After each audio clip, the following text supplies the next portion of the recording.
स्वतःच्या घरात जाऊन राहणं हा हट्ट सोडून प्रसंगी रेंटेड हाऊस मध्ये राहणं, भाड्याच्या घरात राहणं, परंतु उर्वरित रक्कम इन्व्हेस्ट करणं, यातून जास्त नफा होतो. 20 वर्ष तुम्ही हप्ता भरून जेवढं लोन घेतलेलं आहे त्याच्या जवळजवळ 1.25 पट जास्त रक्कम इंटरेस्टच्या स्वरूपामध्ये भरता. म्हणजे एकूण परतफेड तुम्ही 2.25 पट करता. तेच जर पैसे तुम्ही इन्व्हेस्ट केले तर त्याचे 7 ते 8 पट जास्त रक्कम होतात.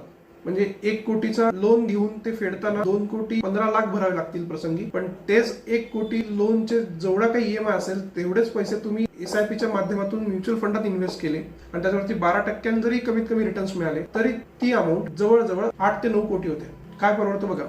20 वर्षानंतर फ्लॅट विकायला काढा, त्या फ्लॅटची किंमत फार तर फार 3 कोटी असेल, पण हे इन्व्हेस्ट केलेली रक्कम जवळजवळ 8 ते 9 कोटी असतील. समजतंय? त्यामुळे पॉवर ऑफ कंपाऊंडिंगचा वाईजली उपयोग करून घ्या. पॉवर ऑफ कंपाऊंडिंगचं तुम्ही नुकसान करून घेताय लोन काढून. पॉवर ऑफ कंपाऊंडिंगचा सकारात्मक उपयोग करून घ्या इन्व्हेस्टमेंट करून. समजतंय?